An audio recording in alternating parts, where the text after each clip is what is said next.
I think it's sharing the raw and real, even when I don't want to share the raw and real. Wow. I think of postpartum depression. I think of going through shit and not wanting to show up and being like, I could literally close out my phone and not post on social media for a few months. And like, it would probably be good for me. But I think it's also good that people see that like I'm not doing well and cut through that like, oh, social media is perfect and everything is curated. No, it was me recording in the car being like, I love my daughter, but I'm so unhappy. Like, how can these two things be true? And have so many women relate to that and be like, thank you for sharing. There is risk, but there's also reward. Like, did I want to record that video? No. It's definitely the moments where like, I don't want to share this. Like my husband just lost his job. Do I want to share this? No. I wish he didn't lose his job, but like here I go sharing it because I think that this is gonna like cut down that like curtain. Hey everybody, welcome to another episode of Things No One Tells You. We also love to call it T-Naughty for short.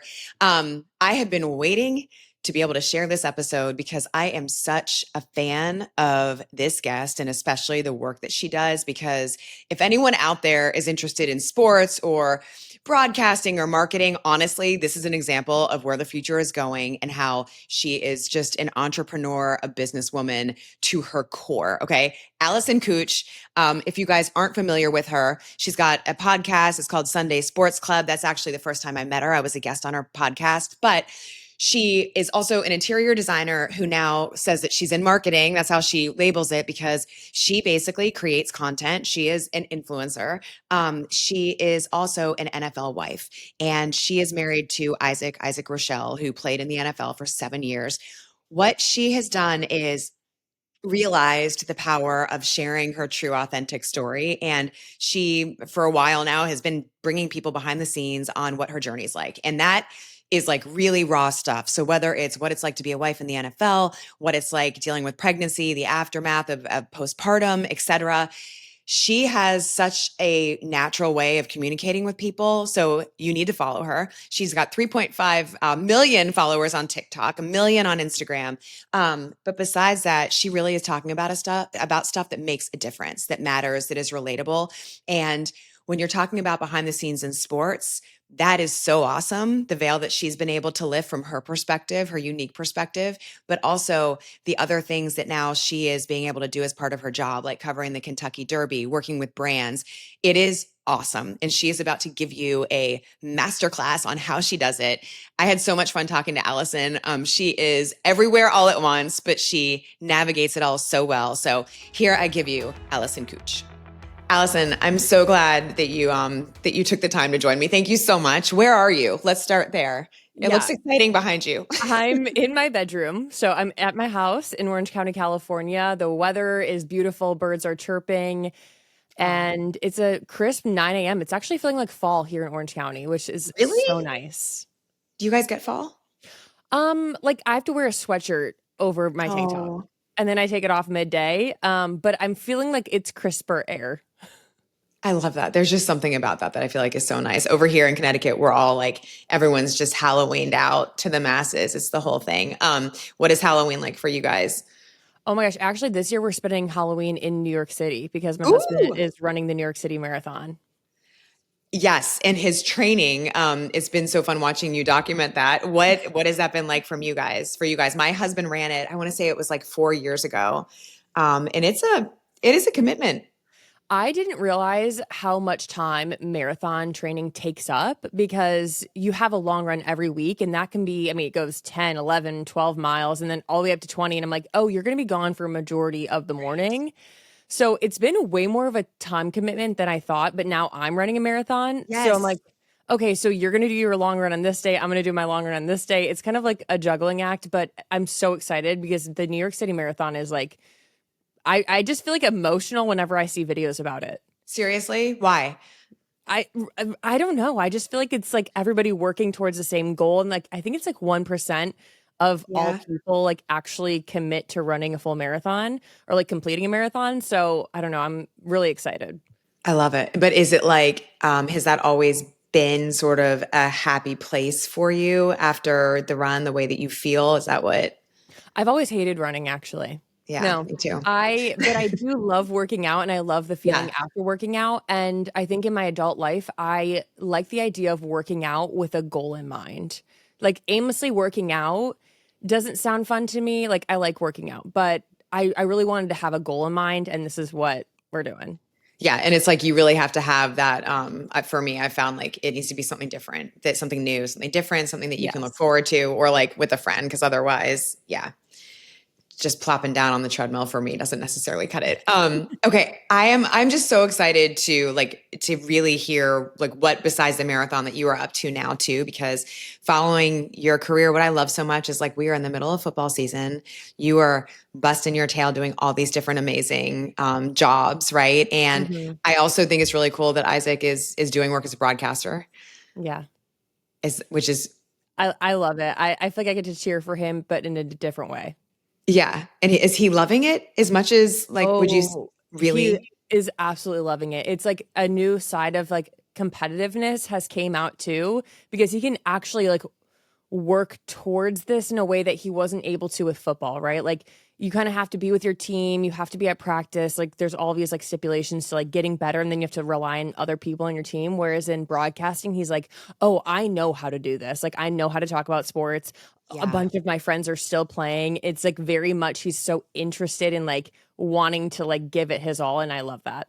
And also like yeah, the insight that he can give is like I feel like that's also one of the things that separates is like are you like being a part of the teams on the sidelines? It's like the analysts that come in that are like not afraid to, not that they're talking negatively, but like give the real deal and be like, here's what it's, that's not everyone can do it No, that I way. literally told him, I was like, please don't piss off any of my friends' husbands. Right. But that's the truth though. It's like sometimes I would think about that and I would be like walking around the field and it's hard. Like when you're a sideline reporter, I found sometimes that it's hard to like, you get really caught up in what they're talking about because it's really interesting stuff. You're watching the game, you're looking behind the scenes, obviously, but I would be like, get caught up in a conversation that they're having and be like, oh, that's really good stuff. And then I'd be like, oh, wow, that guy's not going to be happy with so-and-so. It's interesting, but if it's real, it's great. Oh, Um, absolutely. Okay, so you guys, so for people that don't know your story, Isaac was in the NFL for 7 years, right? But you guys met before that. Yes. Correct. We met almost 11 years ago, maybe Yeah. 12 years ago. So we met back in 2014 in college. And what happened? How did you guys meet? How did We your met story, how did your love story develop? we met at a college party. I was actually down, I went to Michigan State. I was down visiting my sister's then boyfriend who played football at Notre Dame. And he had been in our family for a few years. So I looked at him like an older brother. So I went down to Notre Dame just like after finals to like get away from Michigan State for a second. And while I was down there, I went to a party and I met Isaac. And it was like love at first sight. Like we started dating, I think, within 3 weeks. Oh my So God, I love it. very, very quick, and then been together ever since. Well, who made the first move? Um, I'm gonna say me. I was like, you should take me out on a date. And his response, do you remember what was his response? Well, he was like, well, I'm in the midst of finals, but like, yeah, like let's go to like get coffee or something. I'm like, is he making an excuse? Like, what's going on? I love it. Wait, and then so flash forward and he's drafted to the NFL. Like what was that whole experience like for you guys? And how did that sort of morph because of like where your relationship was at the time? Yeah, I'm gonna be honest. I kind of hate the NFL draft from like I love somebody and they're getting drafted to the NFL just because it is such a lengthy process. It's a stressful one. It's also like another team could make a move and all of a sudden you keep dropping down. Yeah. And that's happened, I mean, so many times. You see the storylines all the time. So it was like very, very stressful. We thought he was going to go, I think, in like the third or fourth round and didn't go until the seventh. So it was a long day, a long Yeah. What 3 days. a long 3 day. Exactly. What do you remember most from that? Were there things that you think about?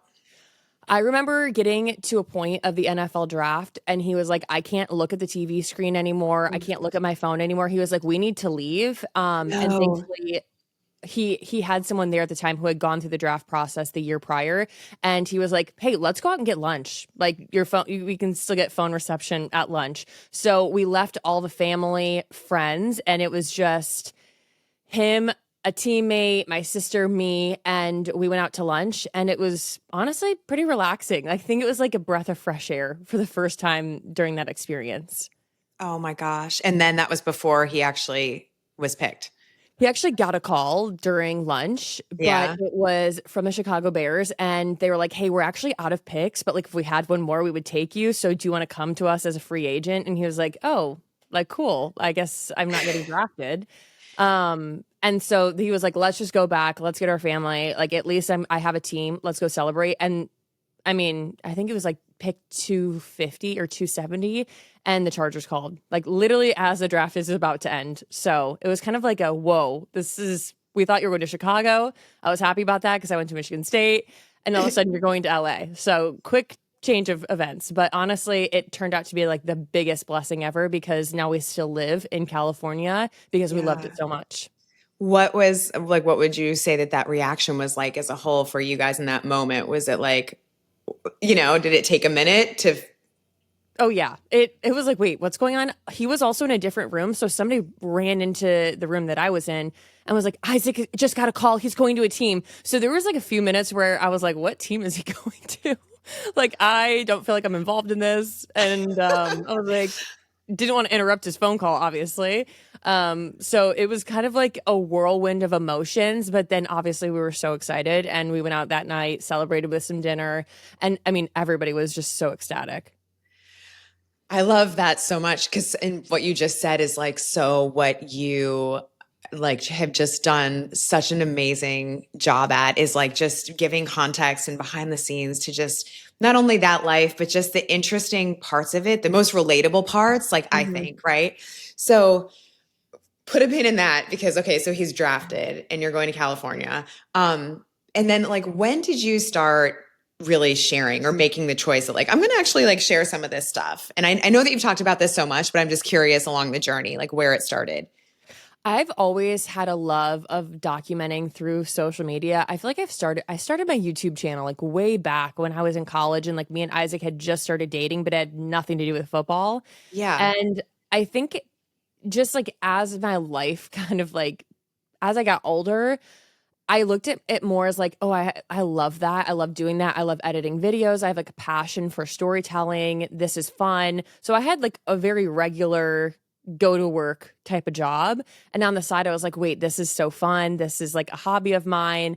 So I think I've always kind of shared our life in a way, but I didn't start sharing the raw and real parts until it got raw and real. Do you remember the first time? I think I want to say like the first time that I was actually vulnerable on social media was when my husband was released from the Cleveland Browns. That was like, this is very real. This happened within the past 30 minutes. I'm going on social media. I'm telling everybody, hey, psych, he's not in the Browns anymore. And clearly, visibly upset. And I saw two responses. One was like, wait, this is so crazy. I've never thought of like NFL players like being able to, because he signed to the team and then got cut 24 hours later, which is crazy. Got it. Yep. And then, so I think people were interested in that. But then there was like another side that was like, you're not allowed to be upset. That's not your job. And I was like, wait, hold on. This is very real for me too. Yeah. And I think that there's a lot, I get that. There's a lot of that. And there are also people that oftentimes I love the storytelling aspect of it so much. And I feel like I realize that the more I move forward in my career is like, everyone's got their own story, and, Yeah. and I love like when you're even talking to someone who is like, people know that person so much. Maybe they've been to a Super Bowl, what have you. And then it's like, you hear some backstory or something that they struggle with. And I think that's where the vulnerability, I guess, is so what connects us all, as you know very well. But that's wild. So and in that type of situation, like, does Isaac know that you guys obviously like he doesn't care that you're posting that because he knows, right? I know that like I definitely walked a line of like sharing, but not oversharing to the point where it would like make my husband uncomfortable. Coaches would Mhm. be like, "Wait, what the fuck is she saying?" So I did walk a line, but I knew that like whatever I had posted, I just knew that my husband would not be upset with what I was posting, and Yeah. what I was sharing at the time was like very public information. Like the Browns were like, hey, we're releasing Isaac Rochelle for so and so. So I was like, I guess I'm just like helping the storyline move forward. In a way, it's like you're sort of, it is a healthy way of helping to control that narrative, you know? Absolutely. And actually, obviously, not every player has that at their disposal because of the work that you're doing that's like so unique. That's actually really interesting. And I hadn't thought about that until just now. I love also, so for folks that don't know, Sunday Sports Club is Allison's podcast. It is so good. It's so good. So your most recent episode that I listened to, where you were talking to Whitney, who's an NFL wife, you guys were talking about how the first and second year that a player's in the NFL, it can be the hardest for a relationship. Did you find that to be true? Oh my gosh, yes. My husband's first year in the NFL, we actually took a break just because I was still in college. Oh yeah, I'm very public about that too. Yeah. I was still in college and he was in the NFL. And so he was like in real life and I was in make believe life, right? He was dealing with all of these like huge stressors. Like, how do I, because these NFL players, like as rookies, are taught you have to stretch your NFL money the rest of your life. Consider that. And at that time, he was like, I'm a 7th round draft pick and I'm getting taxed X amount in California. And I don't think I can stretch this very far right now. So he was living like stressed. I don't know if I'm going to make the team. Very real life shit. And I'm like, like another midterm. Like, here we go. So I feel like we were also like not aligned. Not that we were not aligned, but it was just like, we had been together for so long that I also feel like we grew kind of codependent. And then when I didn't know how to help him during his stressors, and he was like, okay, I get that you're in college still, but like this is what I'm going through. It just kind of created like a big mess. And I'm so grateful we took a break because it was very, very necessary. And it allowed us to grow separately. And then now we're better together. How did you ultimately get beyond that? Honestly, we had a trip booked. So we had broken up knowing that like we already had a trip booked for that off season. So it was coming no matter what. And then I think we just kind of realized, okay, like we've kind of grown separately and we feel like we're in a healthier place. I thought it was really interesting because that made me think about my husband took a new job in January, right? And it was like this big sort of dream job. And I'm like, it's very much, it's such a reality that you have to like calibrate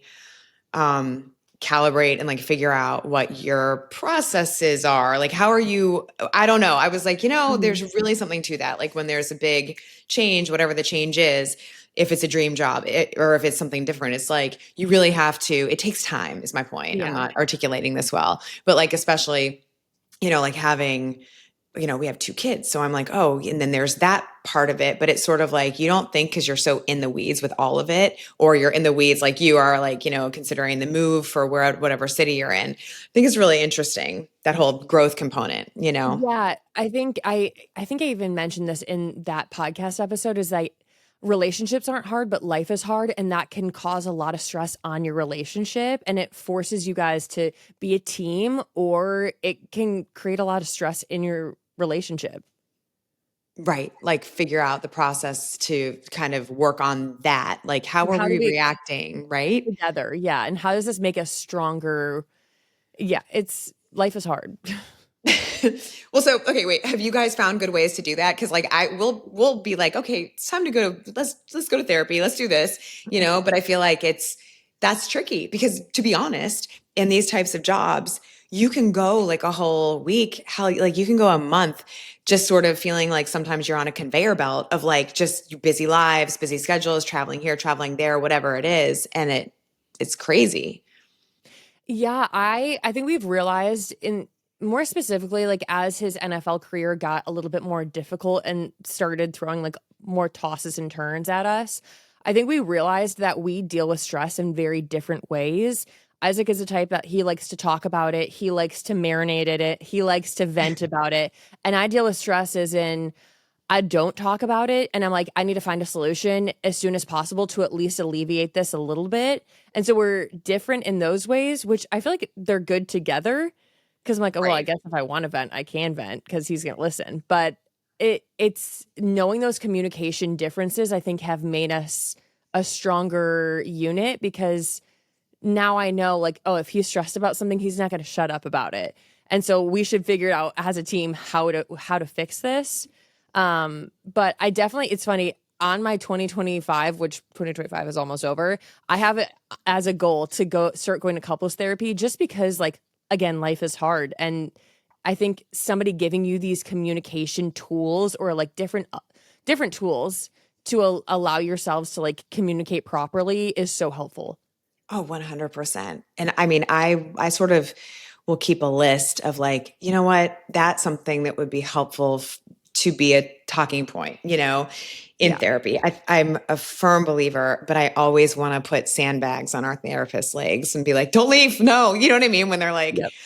we've got 5 minutes left. No. Because it's always when you're getting to the good stuff. No, I'm kidding. I do think though that it's great. It's funny because yeah, with us, like I've realized that if I bring something to the table by nature, my husband like wants to be a fixer. So sometimes I think it's like you have to think through like, hey, can you just listen? like not, because sometimes there's just not an easy solution. I Hmm. don't know. Yeah, I feel like that can be my husband sometimes too. He's like, I don't need you to go out and fix it. I don't need you to call the Browns GM and tell him how upset I am, but I do need you to listen and let me vent about this for a few minutes. I'm like, okay, I know the difference there.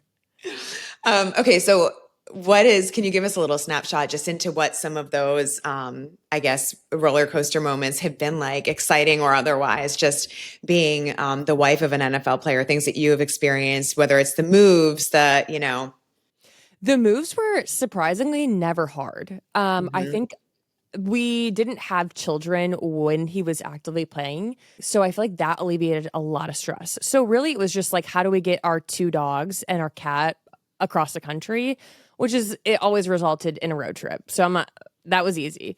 And then I feel like the more into his NFL career we got, the more aligned we were. We're like, okay, this is a temporary place. We bought Mhm. our home that we're currently now living in back in 2021.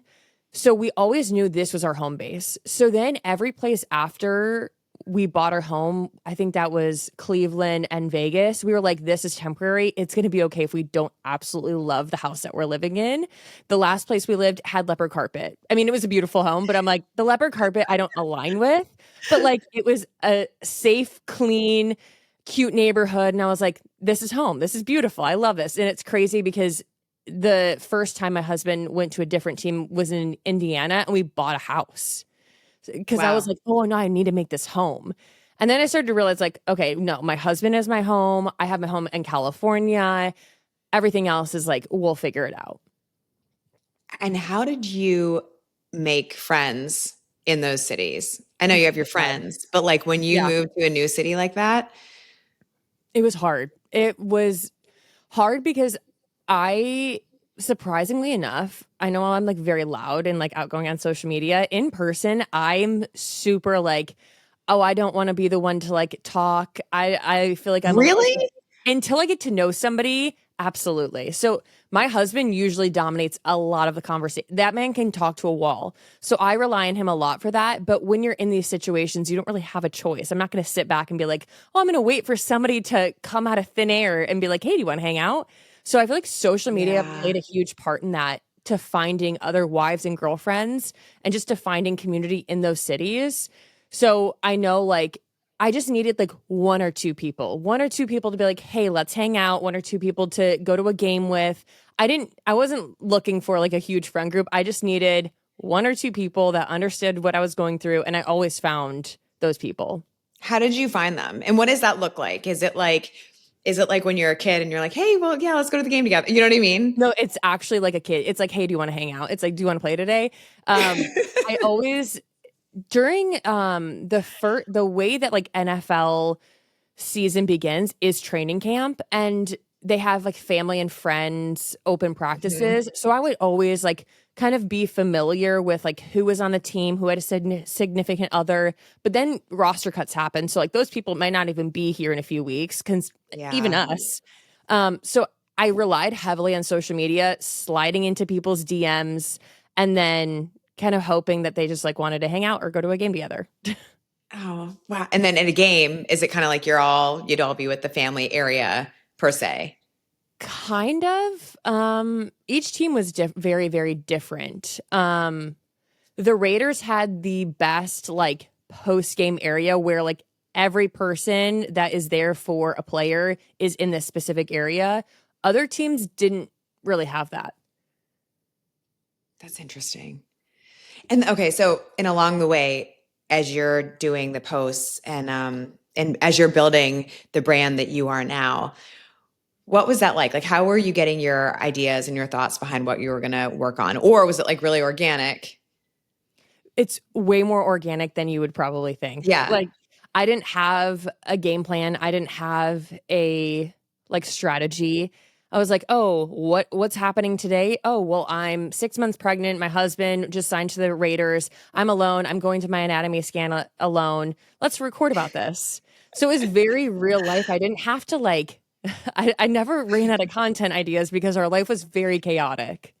Yeah, and you're like in just documenting it. What was the response that you started getting, especially just, from being so vulnerable? I think a lot of people were interested in the lifestyle because Yeah. when it comes to NFL players, typically people only think of like the high paid players because those are the people who are usually very public. And I think I was providing insight to a very different side of the NFL, a very more real, more raw, more cutthroat. And think people were really interested in that. Yeah. And okay, what were some of the things that you would hear from people? Um, well, a lot of people did start saying, I can't feel bad for a rich person, which I was like, okay, my Yeah. husband's salary is very Googleable. So fair. Like you can definitely say that. But what I'm feeling is still like I don't have friends or family in the city I'm living in. I love my husband, so I'm going to move with him. And this is just me sharing like the struggle. Am I blessed that he has a great job and he loves his job and he's in the NFL? Absolutely. But like moving 2 weeks before your due date, probably not the most beautiful experience. So there can be two things can be true. Yeah. And what was that like? I think it just was what we knew. I mean, Yeah. straight out of college, my husband being in the NFL for 7 years, it was what we knew. The first 4 years of his career were very chill. He stayed with the same team. He was never worried about roster cuts. It was very stable. And then after that, it started to like become more and more unstable as the years went by, as with any NFL career. So I think it was just the normal trajectory of like, okay, real life is happening. Those like stories that the stories and like the people you were friends with and all this stuff happened to the first 4 years. Now it's experiencing to you. And so I think I'm surprised with like how I'm looking at this in like hindsight because I'm like, oh yeah, it just happened and life happens to people and we just let it happen. Yeah, and when you look in hindsight, that's such an interesting point too, because it's like I do that with my own journey. I'm like that's kind of what I mean about the storytelling, because I'm like, my first job in sports was actually covering the Miami Dolphins, and so I had gone from news to sports. So I was very honest, like I really want this job, but I'm telling you, like I come from a news background right now, and they were like, do not worry, like we've got you. We're gonna make sure that you know what you need to know. And I found it so fascinating and interesting because I sort of had to learn the ins and outs of that sport from the ground up with the team, because my station was partners with the team, which now when I look back, I'm like, thank God that was the scenario, because it was really educational and interesting. Like we were there every single day. You're in the locker room, but you're also, connecting with the equipment guys, all the different staff, et cetera. Mhm. And I found that so interesting, but it also really gave me a perspective of the personal side, the human interest side of it. And I realized like, oh my God, like there are so many different backgrounds in a locker room. It is so different the way the upbringing is, whether people lived, a typical like family dynamic or single parents, or I remember being really blown away by that and really wanting to learn more about like how that shaped and molded these men that were these athletes. So I guess my really long way of saying, I look at it like, that's why when you get to a huge game or when someone makes a huge play or it's a huge win, it's like it really means something for those people, right? And there's a reason. Yeah. I don't know if that makes any sense what I'm saying. I think it's the story behind like these huge plays or these huge wins that like kind of like tell a bigger story. I feel like in a way. Yes. Yes. And okay, so are there things that you've experienced just through what you're seeing, at the games or wherever it is in your lifestyle that you think are really interesting that people don't share a lot? Oh my gosh, I think just getting to the NFL, I think people don't realize there's it's like working hard and it's definitely a skill set, but there's also some luck involved because different teams work different ways and politics play a lot when it comes to the NFL. You would think that, Mhm. oh, an NFL team is going to play the best 53 players. That's not true. It also determines how high they were drafted, how much they're getting paid, and also relationships with coaches. So there's skill involved, but there's also a lot of luck. And I think people don't realize that part is like if a coach doesn't like you, he doesn't have to pay you. He doesn't have to play you at all, no matter how much you're getting played. I mean, he's probably gonna get in trouble, but like there's a lot more politics when it comes to the sport. And I think the overcoming adversity, there's so many guys that like that didn't have families supporting them throughout Yeah. college. So like they had to work like under the like without anybody knowing they had to work. I've heard of guys working graveyard shifts and then waking up and going to practice the next day because they didn't have another way to afford money. Now we have NIL, which I'm sure Yep. alleviates some of that. But it is crazy. The road to the NFL is like twists and turns and a lot of roadblocks, and it's crazier than just, oh, I was really good in high school and now I'm really good in college and now I'm going to the NFL and now I'm going to play for 7 years. This is great. Yeah. It's like And so much. when you talk about the luck, it's also like even with a coaching staff, like where a person's drafted, like you talk about the Bears, right? It could have been a totally different set of connections and relationships for Isaac when he's drafted. Not to say it would have been better or worse, but it's like people don't realize that piece of it, how the combination of a coach or an offensive coordinator and a player can be the difference in that guy's career being good in that town, right? Isn't that crazy? It's absolutely It is. insane. When my husband was on the Cleveland Browns, I specifically remember him being on practice squad, but playing and starting in a game ahead of guys that were on the active roster. And I was like, fuck this. I was like, this does not seem fair. Like the fact that he's not even on the active roster, he's playing in a game while on practice squad, he's starting. This just doesn't make sense to me. And I think that's when I was like, oh, the NFL is truly just a business. Yeah. I think it's really eye-opening how just the connection of one certain coach, whether it's coach or offensive coordinator, can really make a difference in a player's career with that team. Oh, it's insane.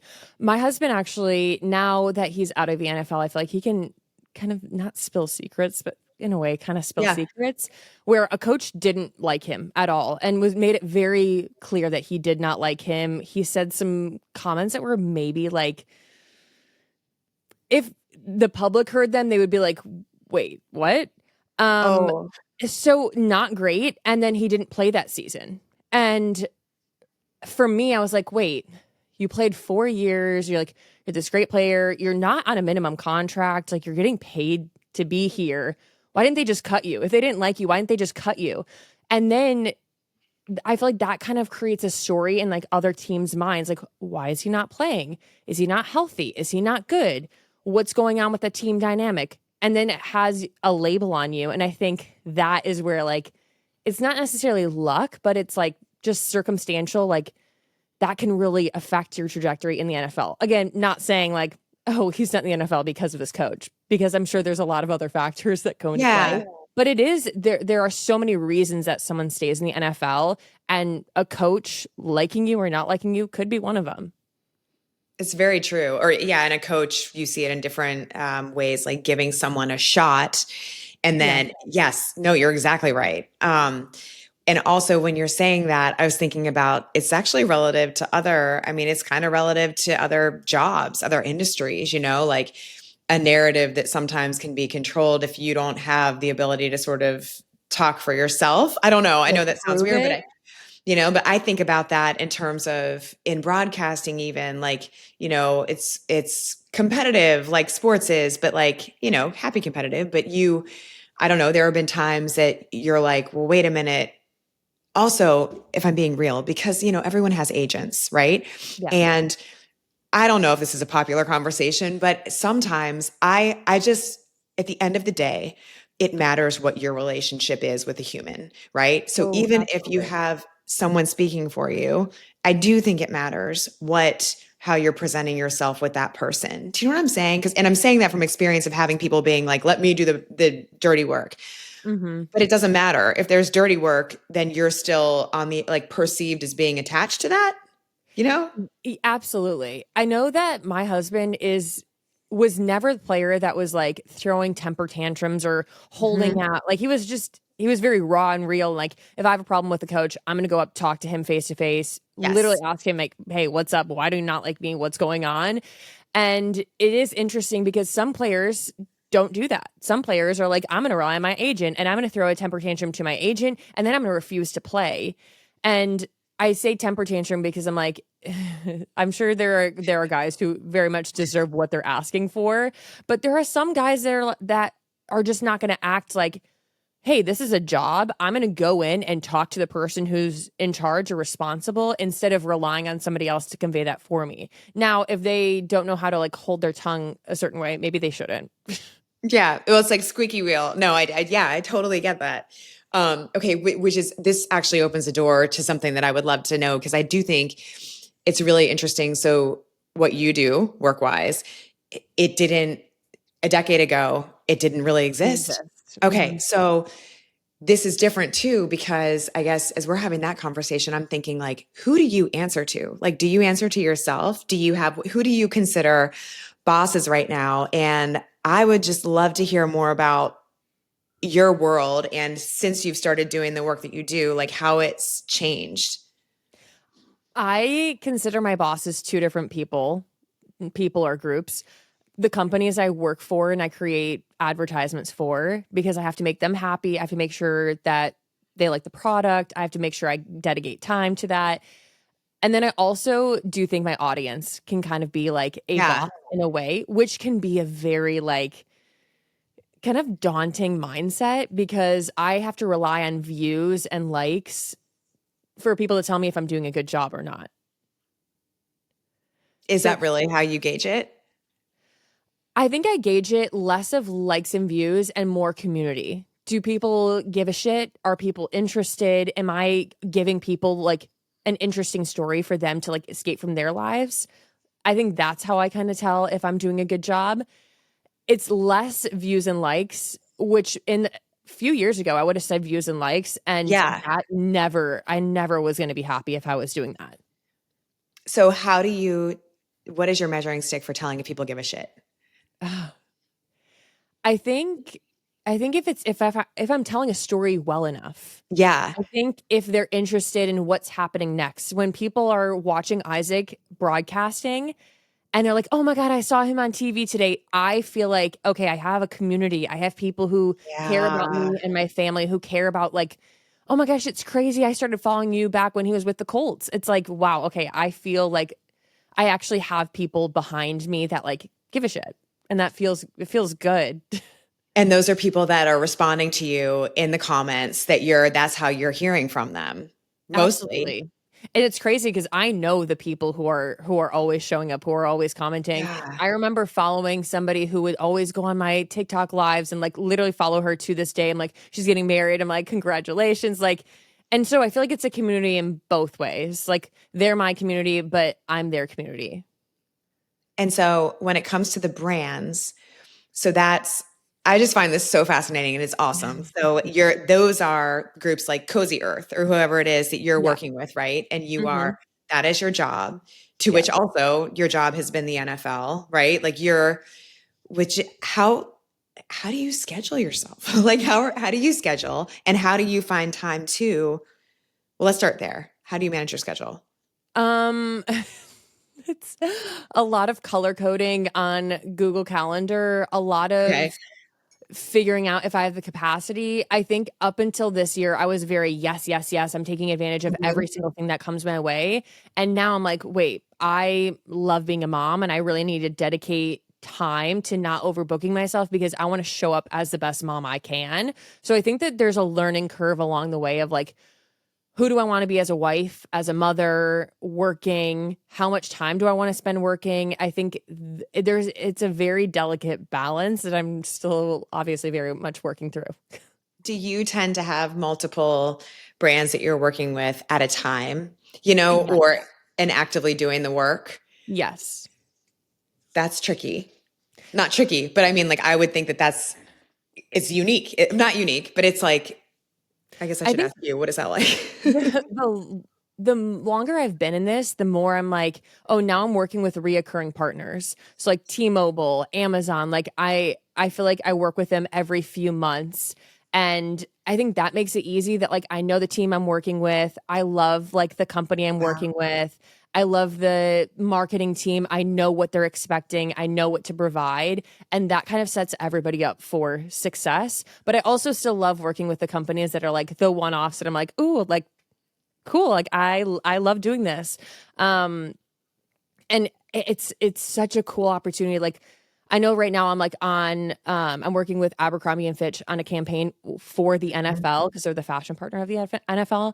And it's so much fun because I'm like, I'm getting to do that, but I'm also getting to work with Amazon. I'm also getting to work with T-Mobile. And it's like, I don't think a lot of other jobs provide that you get to work in so many different sectors, doing so many different things, and also like going on work trips, going to sporting events. Like it's all involved. It is really a fascinating model. It's awesome. It's very fascinating. Yes. When people on the street are like, oh, what do you do for work? I say marketing because I'm like, I don't even know how to get into this. Yeah, I mean, but it's, and I think so people will ask me a lot, especially when we're in the season of people choosing colleges and starting in schools and looking for internships. It's like, how do let's hear about your journey. And I'm like, yes, but it also looks just completely different now. And I think it's such a great, awesome time to be sort of learning the craft of whether it's journalism or it's storytelling. But I also think, because the reality is it's sort of pairing, it's storytelling, it's not performing because you are your authentic self. But I think Mhm. there's also a really cool element to like just you're creating the editing, all the stuff. A lot of So people anyway, think that I send out videos to get edited. I've never had somebody else edit a video for me in my entire like social media journey. I think there's like some one-offs where like brands are like, "Oh, we're going to record it and we're going to edit it." And I'm like, "Okay, well, I still get final say." But I don't yeah. like my day-to-day like me cleaning out my closet. I'm not sending that to an editor. But so how are you keeping up with all the most current like tools and tricks of the editing? Do you spend a lot of time working on that piece of it? Oh my gosh, I love that piece of it. I Yeah. don't know what about I love like tech. I love like Yeah. trying new things. That is something that I'm like, I do that out of interest. So Elliot Buttleman, who created Phase It, Mhm. was telling me that, and she did the podcast and she was talking about the thing no one tells you for her, is just the grind and like how hard for her it was. And she describes the moment where Taylor Swift wore her freckles, her glitter freckles, in a picture, whatever, and how she and her team, which was like a team of two, they were like ready with our laptops open and stayed up all night and we're just like, you've got to make the most of this moment. Like what is the demand like, and I mean like how demanding is the time for your work? Like what do you have to do that is similar to that to make sure that you're on top of it? I think it's sharing the raw and real even when I don't wanna share the raw and real. Oh, I think okay. like, most recent time, I think of postpartum depression. I think of going through shit and not wanting to show up and being like, I could literally close out my phone and not post on social media for a few months and like it would probably be good for me. But I think it's also good that people see that like I'm not doing well and like cut through that like, oh, social media is perfect and everything is curated and like look at me, like I'm going out with my brand new newborn and like I just had a C-section, but Mhm. like I feel so good. No, it was me recording in the car being like, I love my daughter, but I'm so unhappy. Like, how can these two things be true? And have so many women relate to that and be like, thank you for sharing. Now, they can't fix my postpartum depression, but even knowing that like other women are going through that made me feel so much better. So like there is risk, but there's also reward. Like, did I want to record that video? No. Did I want to record going through postpartum depression? It's crazy because I look back at my videos and you can tell a very clear time when I was like, there is nothing behind these eyes. Um, and but now I'm so happy I did share it because I'm like proud of how much work I've put into myself to get where I'm at now. And I also have this community of women that find like, okay, you are who I'm looking up to. I know that like you went through postpartum depression. I see how good you're doing. Like I'm looking up to you. And that feels so good. But it's definitely the moments where like I don't want to share this. Like my husband just lost his job. Do I want to share this? No. I wish he didn't lose his job, but like here I Yeah. go sharing it because I think that this is gonna like cut down that like curtain. So what have you learned from all that? I think that I never want to be the curated, perfect influencer. I always want to be just showing up raw and authentic. I don't have anything to hide. I think that's another thing is like, I'm not scared of hate because I do think it makes me think more like, oh, am I doing something that is out of touch? Am I creating this like lifestyle that is like very unattainable and it's braggy? I think it's like caused me to learn more about myself for sure. That is really interesting. It's very, very interesting because it's hard if I like I wouldn't tell somebody to put weight in a negative comment from a stranger, but I do sort of do that. But you have to do it in a healthy way that it doesn't control your life. So can you give an example? Um, I think whenever I talk about something controversial, a lot of controversial things happen these days, and so it's really convenient. I think if I speak on something that I know I believe and not everybody agrees with that, I need to be okay with receiving hate back on the other side because not everybody has the same mindset. Now, could I be like other influencers who never share that stuff? Absolutely. But then I wouldn't be raw, real, and authentic. And I think I would rather have 50 followers actually caring about what I believe in and whatnot, or even some that don't believe in it, but still like the content, than 100 people. And I'm just like serving them what I think they want. Which actually the term is called covering. So I did this panel and I was interviewing Nicole Lynn, who is the power agent. She has Jalen Hurts, a bunch of other players. Yep. She is just a badass. And we were talking about her book. And one of the last lessons in her book is she shares stories about covering and why you shouldn't cover. And it's exactly what you just said. It's that thing that we all have when you're in a room, whether it's you're walking into a classroom in school or you're at work or you're whatever about to go on TV or about to do something that you're putting out to your like millions of followers. It's that what do they want from me? What are they expecting to see? And it's not, it's a really fine switch to flip, isn't it? It's I Crazy. can I see other people doing it and I can acknowledge like, okay, why they might be doing it because in a way you can kind of protect your peace. But I also feel like the same time, like I'll throw in snippets like, yeah, and blank. And I don't have to make it my entire personality, but I can see why people do it, but I love that I don't do that Mm-hmm. Mm-hmm. because I I don't think want that, to show up as somebody I'm not. yeah, I think that's a really powerful lesson and tool that if, the sooner you can get comfortable with just, and this can be in so many different circumstances. So at this moment, maybe it's not even making sense anymore what I'm saying, but I really think there's value in that. Okay. So what is then, Allison, what is something no one tells you that you've experienced through your journey? I think something nobody tells you is that you can be a badass career woman, but you can also be a badass mom. You can have you can have your cake and eat it too. And I think it also makes me a better mom that I love working. I think I'm able to fill up my cup in some ways and then come home and I get to spill over and pour into my daughter's cup and my family's cup. But I can be a badass career driven woman and I can also be a badass mom. What are your non-negotiables that go along with that? Non-negotiables would be actually taking time for myself and knowing when to put work away and enjoy my family. How do you, if you're on the road, do you have certain ways that you do that if your family's not with you? Oh my gosh, when I'm on the road away from my family, I'm working as much as possible.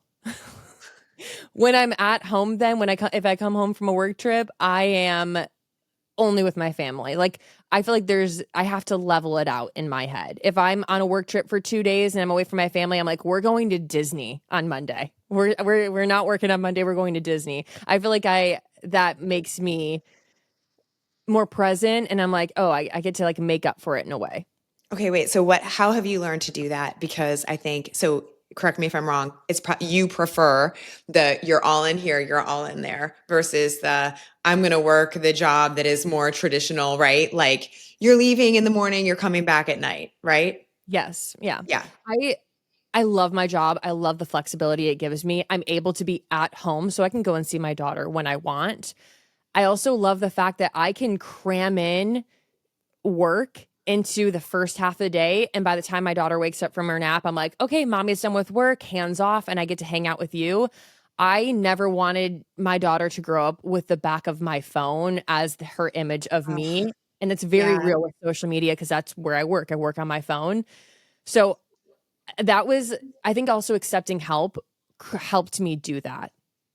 Because I was like, I don't need help. Like I work from home. Me and my husband work from home. Why would I ever do that? But somebody's giving their full attention to my daughter, and then I'm able to give my full attention to her. And it's not just like, hold on, mommy's busy. Hold on, mommy's busy.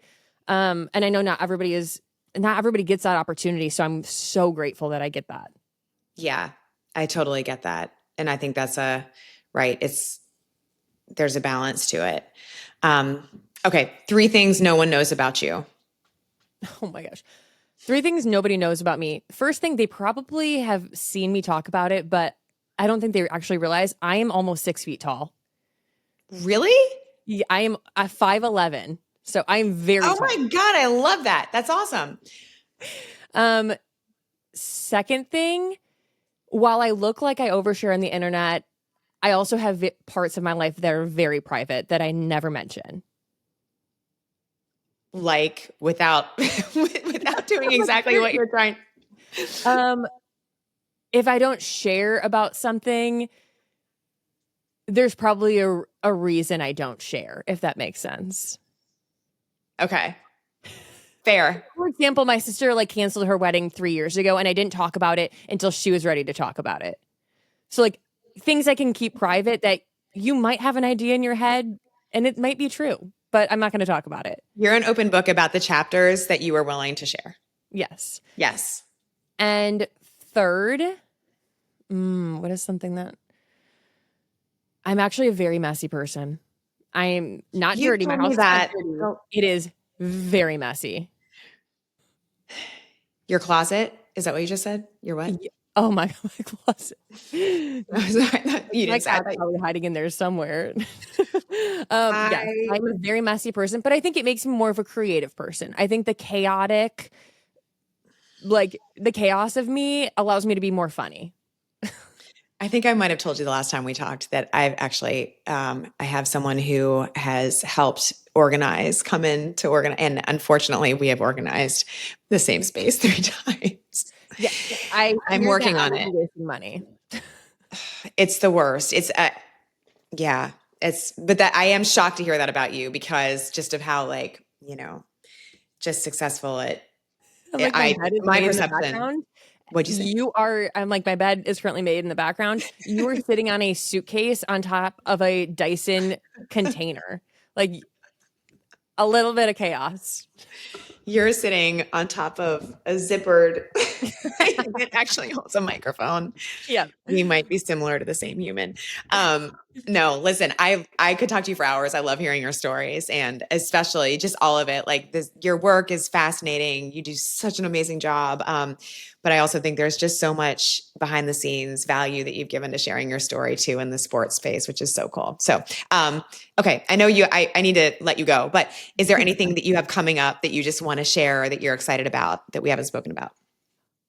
There is a lot of exciting stuff that's happening in the next few months. I hate when influencers say that. I hate when they say that, but Are you going to be in a Hallmark movie? No, I'm not going to be in a Hallmark movie, but there are some exciting things happening, and I'm going to start doing something I did years ago, but now I'm going to be sharing it on social media. Interior design? Maybe. Oh, I love it. Oh, that's so exciting. Okay. Thank you so much for having me on. Thank you so much for joining me. I hope to see you in person soon. Very soon, yes. Maybe at the Derby next year. Exactly. All right. Thanks, Allison. I learned so much from Allison, and two things. I am shocked that she's a messy person, especially understanding the amount of focus and attention, organization it takes to do what she does, that kind of work. But also, she is 5'11". I knew she was tall. I did not know she was that tall. I also think it's really cool that now, she's been on this journey. The way that she's highlighted both her family stuff, but also her work stuff, I think is really cool. And recently people were cheering for her as they saw her husband pass by in a marathon being like, oh, it's her husband. So I just think that's really cool. I'm not going to leave you hanging. I've got a joke. This one is in honor of Halloween, but also Allison's former day job as an interior designer. What room does a ghost not need? A living room. I love that one. Thank you, Joe, who sent that to me. Send me your ideas. We'll hit you up. I'll give you credit. All right. Thank you so much for listening to this episode of Things No One Tells You. As always, please subscribe, leave a review, let us know what you want to hear more of. And as always, I just really appreciate you being a part of this community, and I'll see you next time. Thanks so much for joining me. I can't wait to see you back here next week. Please don't forget, follow and subscribe to Things No One Tells You. And of course, if you're listening on Apple Podcasts, don't forget to leave a 5-star review, because that's really what helps people get more listeners. We would love to grow this community. We are so grateful that you're a part of it. See you next time.